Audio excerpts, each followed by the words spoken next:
Welcome sa ating online Bible study. Ako po si Pastor Erwin B. Dab-Anden, nagsisikap na patuloy na maihatid sa inyo ang mga salita ng Diyos. Ang ating pag-aaral ngayon ay pinamagatan kong, ang patuto ng Diyos at ang katiyakan ng buhay na walang hanggan. Datnan nawa tayo ng magandang buhay saan man tayo naroroon. Pagpalain kayo ng Diyos. Mga kapatid, maraming Kristiyano ang namumuhay sa pag-aalinlangan. Ako ba ay tunay na naligtas? Tama ba ang aking pananampalataya? Kilala ko ba talaga ang Diyos? Ito mismo ang dahilan kung bakit isinulat ni Apostol Juan ang kanyang liham, isinulat ko ito, upang inyong malaman na kayo'y may buhay na walang hanggan, unang Juan Kapitulo 5 versikulo 13. Ang ating pag-aaral ngayon, unang Juan Kapitulo 5 versikulo 10 hanggang 21, ay conclusion ng buong liham. Dito inilalatag ni Juan ang prinsipyo ng pananampalataya, kung kaninong patuto tayo dapat maniwala, saan nagmumula ang buhay na walang hanggan, paano manalangin ang mga anak ng Diyos, at sino ang tunay na Diyos na dapat sambahin.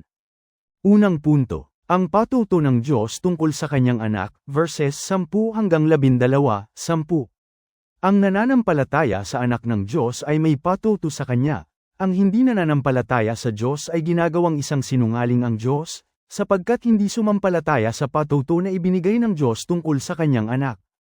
11.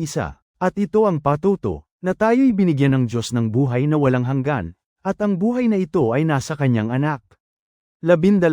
Ang kinaroroonan ng anak ay kinaroroonan ng buhay, ang hindi kinaroroonan ng anak ng Diyos ay hindi kinaroroonan ng buhay. Ay panloob na patuto ng sumasampalataya, v. 10. Ang nananampalataya sa anak ng Diyos ay may patuto sa kanya, ang hindi nananampalataya sa Diyos ay ginagawang isang sinungaling ang Diyos, sapagkat hindi sumampalataya sa patuto na ibinigay ng Diyos tungkol sa kanyang anak. Ang sumasampalataya sa anak ng Diyos ay may patuto sa kanya. Hindi ito emosyon o pakiramdam. Ang patuto na binabanggit rito ay nangangahulugan ng pagtanggap sa sinabi ng Diyos tungkol sa kanyang anak. Ang Diyos na ang mayang sabi na ang sinumang sumampalataya sa kanyang anak ay may buhay na walang hanggan, kaya ang hindi naniniwala sa sinabi niya ay ginagawang sinungaling ang Diyos.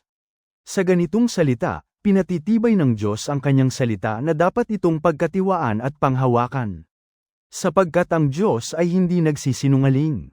May nai-record si Apostol Mateo, na kung saan ay nagpatutuo ang Ama tungkol kay Jesus, sa Mateo Kapitulo 17 versikulo 5, ganito ang sinabi, samantalang nagsasalita pa siya, narito, ang isang maningning na alapaap ay lumilim sa kanila, at narito, ang isang tinig na mula sa alapaap, na nagsasabi, ito ang sinisinta kong anak, na siya kong kinalulugdan, siya ang inyong pakinggan.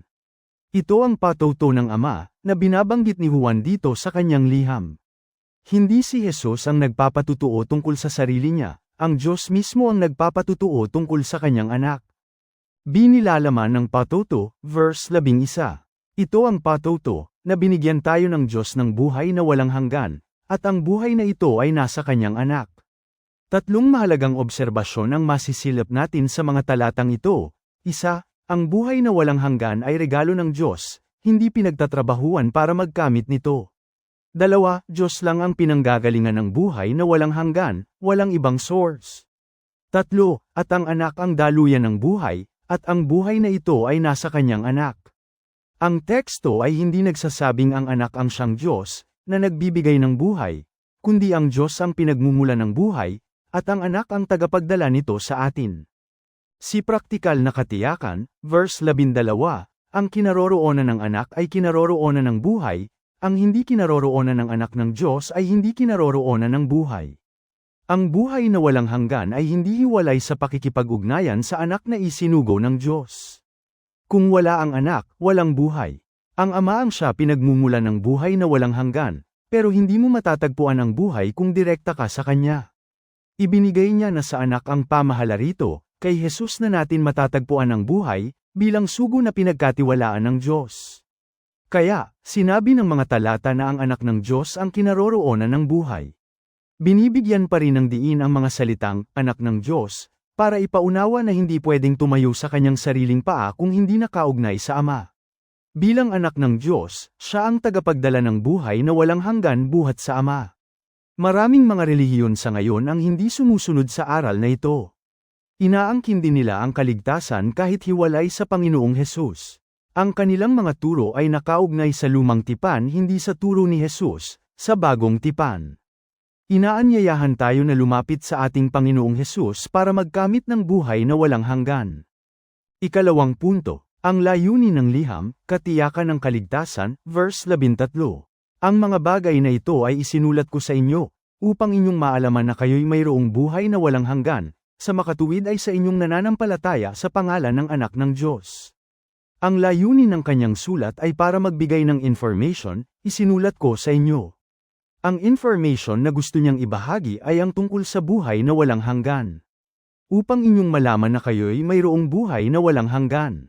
May katiyakan ang mga salita ni Juan, hindi siya gumamit ng salitang, sana, o baka, kundi, inyong malaman. Sinisiguro ni Juan na ang pananampalataya sa anak ng Diyos ay may buhay na walang hanggan. Sumulat si Juan upang tiyakin sa mga tao na hindi sayang ang kanilang pananampalataya. Ito ay salita ng encouragement na manatili sila sa pananampalataya sa anak ng Diyos sapagkat ito ang tunay na sugo at tagapagdala ng buhay na walang hanggan. Muli, ang mga salitang, anak ng Diyos, ay binibigyan ng diin na ang regalo ng buhay na walang hanggan ay hindi maibibigay sa pamamagitan ni Jesus lang, lagi itong may kaugnayan sa Ama. Tayo ay tinuturuan ng mga talata, na ang pananampalatayang nakatuon kay Jesus bilang anak ng Diyos, ang siyang magliligtas sa atin. Ang kanyang awtoridad, misyon, at papel bilang isinugo ng Diyos ay pinagtitibay ng mga talang ito. Malinaw naman itong nakatala dito sa mga talata, ang mga bagay na ito ay isinulat ko sa inyo, upang inyong maalaman na kayo'y mayroong buhay na walang hanggan, sa makatuwid ay sa inyong nananampalataya sa pangalan ng Anak ng Diyos. Simple at maikli lang ang katotohanan ito, ang pananampalataya kay Jesus bilang anak ng Diyos, isinugo upang maging tagapagligtas, ay magdudulot sa atin ng buhay na walang hanggan. Ngunit, ang pananampalataya ng higit pa rito ay magdudulot naman ng ating kapahamahakan. Ang ibang pagkakilala kay Jesus, maliban sa pagiging anak ng Diyos at sugo, ay magdudulot sa atin ng kapahamakan, sapagkat hindi tayo sumusunod sa katotohanan. May kumikilala na si Jesus ay Diyos, si Jesus ay isang anghel, at si Jesus ay tao, ay mga paniniwalang kasinungalingan at tiyak na magdudulot sa atin ng kapahamakan. Ipinakilala siya ng Biblia, bilang anak ng Diyos, hanggang dito na lang tayo, huwag na tayong lumabis sa sinasabi ng Biblia. Ang lahat ng labis ay buhat na sa kaaway, ito ay kasinungalingan na upang tayong lahat ay iliga at ilayo sa tunay na pananampalataya. Kaya kung may magtatanong kung sino sa Jesus, siya ang anak ng Diyos at tanging sugo, Kristo, ng Diyos. Ikatlong punto, panalangin at buhay bilang mga anak ng Diyos, verses 14 hanggang 17, 14. At ito ang nasa ating pagkakatiwala sa Kanya, na kung tayo'y humingi ng anumang bagay na ayon sa Kanyang kalooban, ay dinidinig tayo niya, 15. At kung ating nalalaman na tayo'y dinidinig niya sa anumang ating hingin, ay nalalaman natin na nasa atin ang mga kahilingang sa Kanya'y ating hiningi. Kanino tayo nananalangin, verses 14 hanggang 15. Matapos na sabihin ni Juan ang dahilan kung bakit siya sumulat, bilang bahagi ng kanyang pastoral concern ay nagturo naman siya kung ano ang tamang paraan ng panalangin. Kung mananalangin sa Diyos, hindi mo pwedeng hingin kung ano ang magustuhan mo. Kailangan, kung tayo'y humihingi ng anuman ay ayon sa kanyang kalooban, ay dinidinig niya tayo. Pati sa panalangin, kailangang ito ay ayon sa kanyang kalooban. Hindi tayo direngin ng Diyos kung alam niya na mapapahamak lang tayo. Dito natin malalaman na ang Diyos ay pinagmamalasakitan tayo at hindi pinagdadamutan. Hinihigpitan tayo ng Diyos, hindi upang ayaw niyang ibigay, kundi ayaw niya tayong mapahamak. Kayang ibigay ng Diyos ang lahat ng bagay, pero yung kailangan lang natin sa buhay na ito. Halimbawa, bibigyan mo ba ng 1,000,000 ang 5 taong gulang na bata kung hihingi sa'yo ng pera? Siyempre hindi. Marami ng mga tao ang napahamak ang buhay ng magkamal ng naparaming salapi. Ang iba ay nalulong sa masasamang bisyo, sugal, babae, alak, at droga. Hindi alam kung paano sinupin at pagyamanin ang salaping hawak ng maayos. Ang iba naman ay sasakyan ng gusto, kahit hindi kaya ay pinipilit ang sarili para makuha lang ang minimithing sasakyan. Pumapatul ito sa mga pahulugan kahit alam na kakapusin ang pera, ang katwiran, bahala na ang Diyos. Binigyan pa ng problema ang Diyos. Hindi masama ang mga yan, basta alam mong kailangan mo talaga. Alam mong maluwag ang budget mo at hindi ka magigipit. Pero kung kukuha ka ng mga yan para lang may ipagmayabang ka at ipagmalaki, para masabi na pinagpapala ka ng Diyos, hindi magandang dahilan, baka yan pa ang naging dahilan ng aksidente at pagkawala ng buhay. Kung nasa ilalim tayo ng pag-iingat ng Diyos, huwag nating asahan na ang lahat ng magustuhan natin sa mundong ito ay makakamtan natin. Ang panalangin ay sa Diyos. Siya ang nakikinig. Ang anak ang daan, hindi ang pinatutungkulan ng panalangin. Sa Juan Kapitulo 14 versikulo 13, at ang anumang inyong hingin sa aking pangalan, ay yaon ang aking gagawin, upang ang Ama ay lumuwalhati sa anak. Ang anumang hingin ninyo, sa Ama, sa aking pangalan sa'y gagawin ko, bakit gagawin ni Jesus, upang ang Ama ay maluwalhati? B. Panalangin para sa nagkakasalang kapatid, VV. 16-17, 16. Kung makita ng sinuma na ang kanyang kapatid ay nagkakasala ng kasalanang hindi ikamamatay, ay dalangin siya at bibigyan siya ng Diyos ng buhay, na ukol sa mga nagkakasala ng hindi ikamamatay. May kasalanang ikamamatay, hindi tungkol dito ang sinasabi ko na ay dalangin niya. 17. Lahat ng kalikuan ay kasalanan, at may kasalanang hindi ikamamatay. Matapos na magpaalala si Juan kung papaano tayo manalangin, pinaalalahanan niya ang mga ito tungkol sa nagkakasalang kapatid. May dalawang uri ng kasalanan ang inilista rito ni Juan, kasalanang hindi ikamamatay at kasalanang nakamamatay, para maging gabay ng mga mananampalataya. Kailangang malaman natin kung anong kasalanan ang nagagawa ng ating kapatid bago natin ito ipanalangin, hindi yung basta lang makapanalangin. Lahat ng kalikuan ay kasalanan, ngunit may kasalanang hindi haantong sa kamatayan. Alamin natin ngayon kung anong uri ng kasalanan ito. Ang kamatayan na tinutukoy rito ay ang pagkahiwalay sa Diyos ng tao, yun ang spiritual death. Ano ba ang kasalanang hindi nagdudulot ng kamatayan? Ito yung kasalanan na nagdudulot sa tao ng pag-amin o pagsisisi. Ito yung taong mayroong malambot na puso, nakahandang magpakumbaba at lumalapit sa tao na kung saan siya nagkasala ng may pagsisising puso. Hindi sadya ang kasalanan at agad nitong inaamin ang kanyang pagkakamali. Ano ba ang kasalanang nagdudulot ng kamatayan?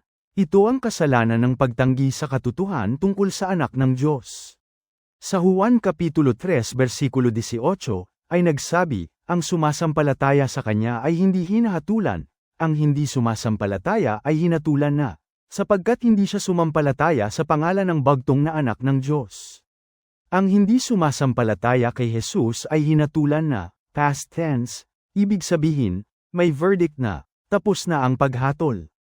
Ibig sabihin, ito yung tumalikod sa Diyos, tinanggihan ito, at ayaw tanggapin ang ebanghelyo ng anak ng Diyos. Kapag tumanggi ka kay Jesus, tapos na ang hatol sa'yo. Hindi lang yung tumanggi sa anak ng Diyos, kundi pati yung mga taong nakalasap na ang kabutihan ng Diyos pero nakuha pa nilang talikuran ang Diyos. Ito ang sabi sa Hebreo Kapitulo 6 versikulo 5, at nakalasap ng mabuting salita ng Diyos, at ng mga kapangyarihan ng panahong darating, 6. At sa kanahiwalay sa Diyos ay di maaaring baguhin silang muli sa pagsisisi, yamang kanilang ipinapapakong muli sa ganang kanilang sarili ang anak ng Diyos, at inilalagay na muli siya sa hayag na kahihiyan. Ito ang sinasabi rito na kasalanang nakamamatay, hindi dapat na ipanalangin.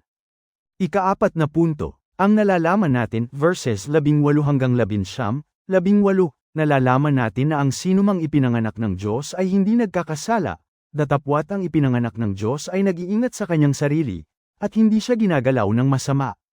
19, nalalaman natin na tayo'y sa Diyos at ang buong sanglibutan ay nakahilig sa masama. 20, at nalalaman natin na naparito ang anak ng Diyos, at tayo'y binigyan ng pagkaunawa, upang ating makilala siya na totoo. At tayo'y nasa Kanya na totoo, sa makatuwid ay sa Kanyang anak na si Hesukristo. Ito ang tunay na Diyos, at ang buhay na walang hanggan. 21, mga anak ko, mag-ingat kayo sa mga Diyos-Diyosan. Matapos na paalalahan at papagtibayin ni Juan, ang pananampalataya ng mga taong pinadalhan niya ng liham, isinunod niya ang mga sumusunod na, nalalaman natin, assuming na alam na ng mga ito ang kanyang sasabihin at nauunawaan ng mga ito ang kanilang pananampalataya. 1. Nalalaman natin na ang sinumang ipinanganak ng Diyos ay hindi nagkakasala. Ibig sabihin, nang hindi na nagkakasala, ay humihiwalay at patay na para sa kanya ang kasalanan. Kinamumuhian niya na ang mga ito, kaya hindi na siya nakakagawa ng kasalanan. Iniingatan niya ang sarili na huwag makagawa ng kasalanan. Dahil dito, ang masama ay hindi siya ginagalaw. Lumalayo ang masama kapag namumuhay ng ayon sa kalooban ng Diyos. 2. Nalalaman natin na tayo'y sa Diyos at ang buong sanglibutan ay nakahilig sa masama. Alam na natin na ang buong mundo ay pag-aari ni Satanas, at tayo ay nasa Diyos. Ibig sabihin, huwag na tayong maakit ng mga bagay sa sanglibutang ito, sapagkat hindi ito gusto ng Diyos, sa halip ituon natin ang ating isipan sa mga bagay na makalangit. Huwag tayong maging materialistic at palahanap ng mga bagay sa mundong ito. Marami na ang nasira ang buhay dahil sa pagiging materialistic, napalayo sa Diyos dahil sa paghahabol sa kanyang karera, naghahangad ng tagumpay na kanyang inaasam. Ang mga bagay sa mundo ay ginagamit ni Satanas para tayo tuksuhin upang mapalayo sa Diyos. Ginagawa tayong abala sa ating mga trabaho para lang makamtam natin ang ating minimithi, nagiging dahilan upang mapalayo tayo sa Diyos. 3. At nalalaman natin na naparito ang anak ng Diyos. Ang focus ng "we know" sa mga oras na ito ay kay Jesus bilang anak ng Diyos. Sinugo siya ng Diyos para sabihin sa mga tao ang buong katotohanan. Kaya ang sabi ni Juan, binigyan tayo ng pagkaunawa, dito dapat tayo nakatingin, anong pangunawa ang ibinigay ni Jesus sa atin. Upang makilala natin siya na totoo, si Jesus, at tayo'y nasa kanya na totoo, kay Jesus, sa makatuwid ay sa kanyang anak na si Hesukristo. Ang ibig sabihin ni Juan, binigyan tayo ng pangunawa ni Jesus na makilala natin ang Ama, bilang tunay na Diyos, at ang buhay na walang hanggan, kaya ang salitang, ito, ay tumutukoy sa Ama, na ipinakikilala ni Juan. Huwag tayong lumundag sa conclusion na si Jesus ang tinutukoy na tunay na Diyos. Basahin natin ang buong talata, para maging tumpak ang ating interpretation. Ang diin ay, ang ipinakilala ni Jesus na Diyos, ang siyang totoo at tunay na Diyos. Kapag hindi nanggaling kay Jesus ang information, fake news, at hindi totoo. Ang katotohanan ito ay ipinakita mismo ni Jesus, nang tawagin niya na Ama ang Diyos. Ito ang mga talata, Mateo Kapitulo 20 versikulo 17, sabi ni Jesus, "Huwag mo akong hawakan sapagkat hindi pa ako nakakapunta sa Ama. Sa halip, pumunta ka sa aking mga kapatid at sabihin mo sa kanila na aakyat ako sa aking Ama at inyong Ama, sa aking Diyos at inyong Diyos." Si Jesus mismo ang may sabi, aking Ama at inyong Ama, sa aking Diyos at inyong Diyos, upang bigyan ng diin na ang kinilala niyang Diyos, ang tunay na Diyos, ay ang Ama. Yung Ama ang kinikilalang Diyos ni Jesus. Malinaw sa mga talatang ito na hindi Diyos si Jesus, dahil may kinikilala siya na Diyos. Kung sino ang Diyos na kinilala ni Jesus, yun ang tunay na Diyos. Noong sagutin ni Jesus, ang mga tao tungkol sa kasal kung mag-aasawa pa rin ba ito sa kabilang buhay, ito ang sagot ni Jesus, Mateo Kapitulo 22 versikulo 31, datapwat tungkol sa pagkabuhay na maguli ng mga patay, hindi ba ganinyo nabasa ang sinalita sa inyo ng Diyos, na nagsasabi, 32, "Ako ang Diyos ni Abraham, at ang Diyos ni Isaac, at ang Diyos ni Jacob." Ang Diyos ay hindi Diyos ng mga patay, kundi ng mga buhay. Ito ay kayon sa declaration ni Moises sa Exodus 3:6, bukod dito ay sinabi, "Ako ang Diyos ng iyong ama, ang Diyos ni Abraham, ang Diyos ni Isaac, at ang Diyos ni Jacob." At si Moises nga ay nagtakip ng kanyang mukha, sapagkat siya'y natakot na tumingin sa Diyos. Malinaw na kumikilala rin si Jesus sa isang Diyos. Ang Diyos ng mga Israelita ay isang persona lang at yun ay ang Ama. Mula noon hanggang ngayon ay hindi sila nagbabago, sapagkat ang Diyos na kinikilala nila ay hindi rin nagbabago. Hindi kinikilala ng mga Hudyo ang Trinity God, walang ganoong term sa Biblia. Buhat lang ito sa malawak na imagination ng tao. Noon ang Diyos ay isa lang, ngunit ngayon ay binubuo na ito ng 3 persona. Nagbabago ba ang Diyos? Hinding-hindi. Kung nag-iisa siya noon, hanggang ngayon ay isa pa rin, walang kapantay, walang kapareho, at walang katabi. Kaya nga, sa talatang 21, ay nagbigay ng warning si Juan, "Mga anak ko, mag-ingat kayo sa mga Diyos-Diyosan."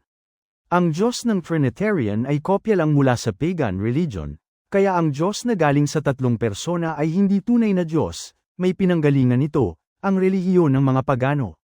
Kinopya lang nila ito, hindi naman mahirap isipin na ganun ang nangyari, dahil mga pagano ang unang mga Kristiyano, kaya dale-dale nila ang kanilang kinamulatang kultura ng relihiyon. Hindi natin dapat tangkilikin at paniwalaan si Athanasius, ang Council of Nicaea, ang Council of Constantinople, at ang Council of Chalcedon. Mga pag-anong converted sa Kristyanismo ang mga kasapi ng konsehong ito. Kung sino ang ipinadala sa atin para manguna yun ang ating susundan. Kaya kung sino ang kinikilalang Diyos ni Jesus, yun ang totoong Diyos, yun din ang Diyos natin. Yung nagtuturo ng tunay na Diyos, ginawa ninyong Diyos na rin. Binabaluktot ninyo ang kasulatan. Malinaw ang sinasabi ng Biblia, bilang sugo, si Jesus ang tagapagpakilala sa Diyos, yung Ama ang sinasabi niyang Diyos, at siya ang isinugo upang ihayag ang mga katotohanan tungkol sa Ama. Kung ano ang sasabihin ni Jesus, dapat nating sundin, siya ang autorisado ng langit na magdala ng magandang balita sa sangkatauhan. Ito ang patotoo ni Jesus tungkol sa kanyang sarili at sa Ama, Juan Kapitulo 17 versikulo 3, at ito ang buhay na walang hanggan, na ikaw ay makilala nila na iisang Diyos na tunay, at siyang iyong sinugo, sa makatuwid bagay si Hesukristo. Sabi ni Jesus, upang makilala kanila na iisang Diyos na tunay. Si Jesus na nga ang may sabi na iisa lang ang Diyos, bakit pinipilit pa natin na ang Diyos ay binubuo ng tatlong persona? Malinaw mga kapatid, mayroon tayong iisang Diyos na tunay at mayroong tayong nag-iisang isinugo buhat sa Ama, si Jesus ang Kristo, ang tunay na sugo. Ikalima na punto, pangwakas na hamon. Mga kapatid, kaninong patotoo ang pinaniniwalaan natin? Naniniwala ba tayo sa patotoo ng Ama, o sa sabi-sabi lang? Nasa atin ba ang anak? Sumasampalatay ba tayo sa Kanya, na siya ang sugubuhat sa Diyos upang magkaroon tayo ng buhay na walang hanggan? Sa tunay bang Diyos tayo nananalangin? Sa Diyos na ipinakilala ni Jesus. Hindi ba makasarili ang ating mga dalangin? Naniniwala ba tayo sa patotoo ng anak tungkol sa Kanyang Ama? Ang buhay na walang hanggan ay regalo ng Diyos, na ibinigay sa pamamagitan ng Kanyang anak. Ito ang tunay na Diyos na ipinakilala sa atin ng anak, ang pinanggagalingan ng buhay na walang hanggan. Lumayo tayo sa mga Diyos-Diyosan, at manatili sa katotohanan.